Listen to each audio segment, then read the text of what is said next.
बिस्मिल्लाहिर्रहमानिर्रहीम। मैं हूं राना अब्दुल सत्तार अंजुम और आप देख रहे हैं द कबीरियन न्यूज़। बकौल नून लीगी रहनुमा जनाब राना सनाउल्लाह के मुताबिक वस्ती और जनूबी पंजाब समेत दीगर पसमानदा इलाकों में धड़ेबंदी की सियासत होती है, जहां नून लीग ही जीतती है और इस बार भी जीतेगी। यानी कि वो इलाके जहां तालीम और शऊर का लेवल कम है, लोगों में आम तौर पर आगही ना होने के बराबर है, वहां से नून लीग जीतेगी। और जहां तालीम और शऊर का लेवल पहले से कहीं ज़्यादा है, वहाँ से पीटीआई जीतेगी। राना साहब की इस बात पर गौर फरमाएं तो मालूम हो जाता है कि पाकिस्तान को अगर तालीम और शऊर मिल गया तो नून लीग का पत्ता साफ समझें। शऊर ही दरअसल इस कौम को ग़ुलामी से निजात दिलाता है और ग़ुलामी सोच पर पहरे बिठाती है। इंसान कुछ भी नया नहीं कर पाता है। जब तक ये कौम अपने अच्छे बुरे की पहचान नहीं कर पाएगी तो कैसे तरक्की करेगी। अच्छी और तरक्की करती मईशत का दारोमदार जहाँ पाकिस्तान का मुतकाज़ी है, वहाँ इंसाफ का यकसा निज़ाम भी इसकी ज़रूरत है। जिस माशरे में इंसाफ का यकसा निज़ाम होगा, वहाँ दुनिया में रिस्पेक्ट होगी, वहाँ मईशत बेहतर होगी, मुल्क तरक्की करेगा, खुशहाली होगी, रोज़गार आम होगा। अगर ये सब होगा तो दुनिया का एतमाद बढ़ेगा, सरमायाकारी आएगी, बेरोज़गारी ख़त्म होगी। जब यहाँ पर रोज़गार के बाइज़्ज़त मवाक़ मुयस्सर होंगे तो यहाँ से वो लाखों नौजवान जो रोज़गार के हसूल के लिए दयार गैर में मौजूद हैं, क्यों कर वापस नहीं आएंगे। ये होगा तब जब यहाँ हकीकी तौर पर जमहूरी निज़ाम होगा। जमहूरी निज़ाम का मतलब है कि अवाम की हुक्मरानी, अवाम के चुने गए नुमाइंदगान की हुकूमत। यहाँ पर जमहूरी निज़ाम का राग अलापने वाले बताएं, क्या यहाँ पर जमहूरी हुकूमत है? क्या यहाँ के अवाम को अपने नुमाइंदे मुंतखब करने का पूरा हक़ है? इसका जवाब होगा बिल्कुल भी नहीं। यहाँ पर फ़ैसले इस बार हुकूमत किसको देनी है बंद कमरों में कर लिए जाते हैं। जब फ़ैसले हो जाते हैं तो फिर डंडे के ज़ोर पर इस पर अमल दरामद भी करवाया जाता है। बस यही एक वजह है जिसके तहत इस वतन अज़ीज़ के 76 साल जूं के तूं गुज़रे हैं। ना कोई बेहतरी ना तब्दीली, यही रंडी रोना 76 सालों से जारी है। ये हालात उस वक़्त बदलेंगे जब वतन अज़ीज़ में हकीकी अवामी जमहूरी निज़ाम कार फरमा होगा, जिसके नतीजे में लोगों को इंसाफ मिलेगा, रोज़गार मिलेगा, बाइज़्ज़त रोज़गार के मवाक़ मिलेंगे।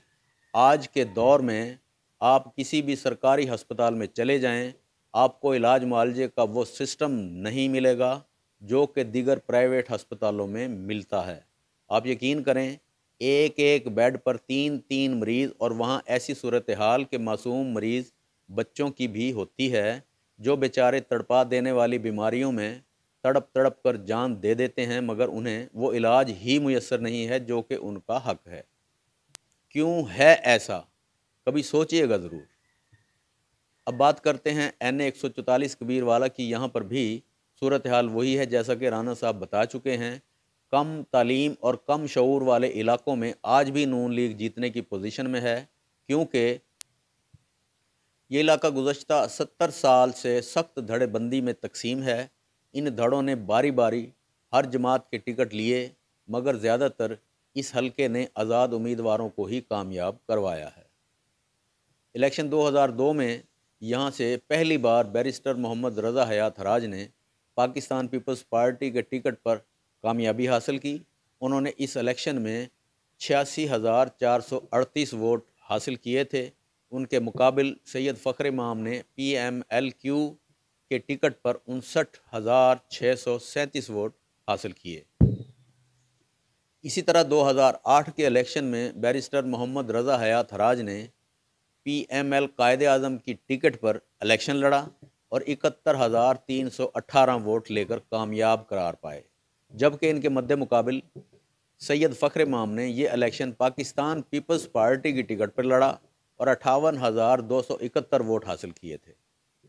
इसके बाद इलेक्शन आता है 2013, जिसमें बैरिस्टर मोहम्मद रज़ा हयात हराज ने आज़ाद हैसियत में हिस्सा लिया और 79,353 वोट हासिल करके कामयाबी हासिल की, जबकि इस इलेक्शन में इनके सियासी रवायती हरीफ सैयद फ़ख्र इमाम ने मुस्लिम लीग नून के टिकट पर हिस्सा लिया और 69,274 वोट हासिल किए। اب بات کرتے ہیں الیکشن 2018 کی۔ 2018 میں سید فخر امام نے آزاد حیثیت میں حصہ لے کر یہ الیکشن جیت لیا تھا اور 1,01,379 ووٹ حاصل کیے۔ اس الیکشن میں ان کے مد مقابل بیرسٹر محمد رضا حیات ہراج نے پی ٹی آئی کی ٹکٹ پہ حصہ لیا تھا، جنہوں نے 91,812 ووٹ حاصل کیے تھے۔ یہ الیکشن جیتنے کے بعد یعنی پی ٹی آئی کے امیدوار بیرسٹر محمد رضا حیات ہراج کو ہرانے کے بعد سید فخر امام پی ٹی آئی میں شامل ہوئے اور وفاقی وزیر خوراک کا منصب سنبھالا۔ یوں تاحال سید فخر امام پی ٹی آئی کا حصہ ہیں، مگر اس گروپ کے کچھ دیدہ افراد یہ کہہ رہے ہیں کہ اگر مقتدرہ کے حلقوں کو پی ٹی آئی قبول نہ ہوئی تو پھر سید فخر امام آزاد حیثیت میں ہی الیکشن لڑیں گے، یعنی کہ شاہ صاحب کی سیاست کسی کے اشارہ ابرو کی محتاج نظر آتی ہے۔ اس پس منظر میں دیکھا جائے تو کون سے نظریات، کون سی جماعت، یعنی ان دونوں گروپس نے مسلم لیگ کاف، نون، Pakistan Peoples Party, P T I, کسی جماعت کو بھی نہیں چھوڑا، جس طرف کا اشارہ مل گیا شامل ہو گئے اور جیت گئے۔ یہ ہے ہماری جمہوریت اور یہ ہیں ہمارے نمائندگان۔ جہاں تک بات کی جائے دھڑے بندیوں کی تو یہی سب سے بڑی بیماریاں ہیں۔ اگر سمجھا جائے جب قوم کے نمائندگان ایک الیکشن ایک جماعت سے اور دوسری بار الیکشن اس کی مخالف جماعت سے لڑیں گے تو پھر آپ قوم کو کیا پیغام دیں گے؟ ہماری نوجوان نسل ان نمائندگان کی ایک ایک حرکت پر نظر رکھے ہوئے ہے اور وہ بغور ان کے ہر عمل اور نقل و حرکت کو دیکھ رہی ہے۔ یہ لوگ پارٹیاں بدل کر ان نوجوانوں کو کیا پیغام دے رہے ہیں، ذرا غور فرمائیے۔ ہماری نسل نو کی رہنمائی کرنے والوں، کوئی ہوش کے ناخن لوگ، کوئی اخلاقیات، کوئی قانون حیات، کوئی دستور زیست، آخر آپ اس نسل کو یا ان کی بعد آنے والی نسلوں کو کیا دے کر جا رہے ہو، کیا پیغام دے رہے ہو؟ خدارا کچھ خوف خدا، اپنے اعمال، کردار، رویوں اور چال چلن پر غور فرمائیں اور اس قوم کی رہنمائی کے پیمانوں پر عصر نو کچھ اصول وضع کر لیے جائیں۔ یقین مانیں لوگ آپ سے کچھ سیکھنا چاہتے ہیں، ان کے لیے کچھ کیجیے صاحب۔ آنے والے الیکشن میں شنید یہی ہے کہ ہمارے دونوں روایتی سیاسی حریف یعنی سید گروپ اور ہراج گروپ آزاد حیثیت میں حصہ لیں گے، جو کہ بڑی ہی افسوسناک صورتحال ہے۔